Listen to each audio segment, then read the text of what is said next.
On Monday, we had our first cabinet meeting under my administration.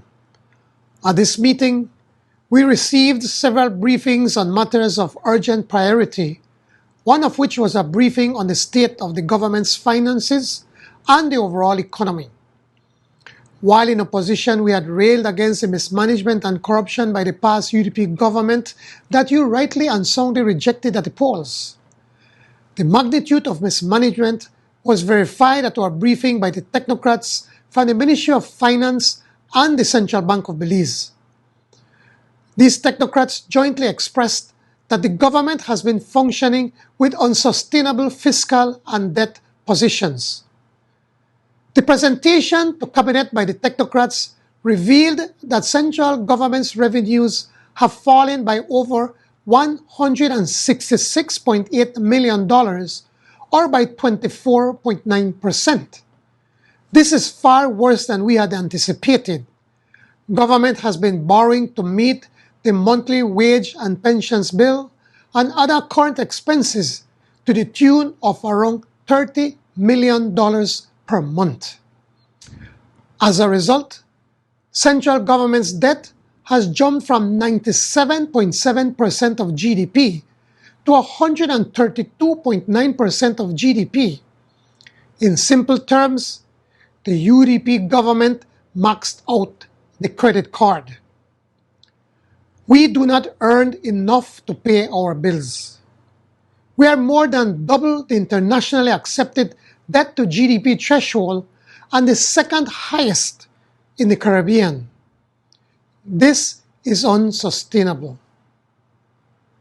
Cabinet also received a presentation from the Director of Health Services on the COVID-19 pandemic. We were shocked to learn that there is no real plan to contain the spread of the virus. Cabinet instructed the Minister of Health to meet with his technical team and advisors to develop a comprehensive plan to address the spread of this virus.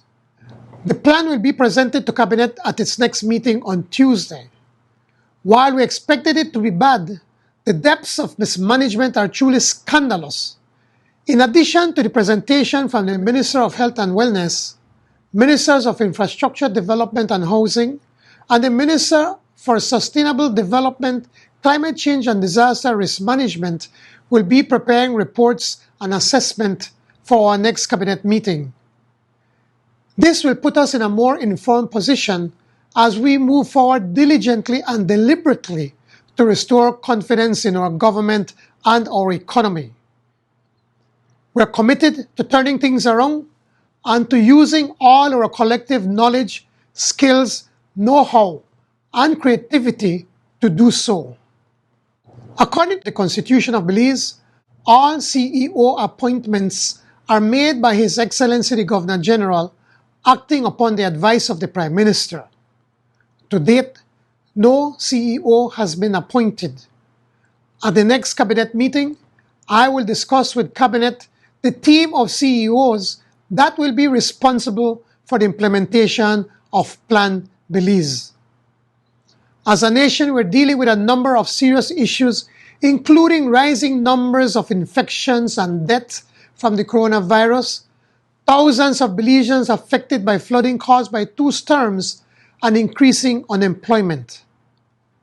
I call on all Belizeans to please stay safe and work together as we start the process of restoring our lives and nation.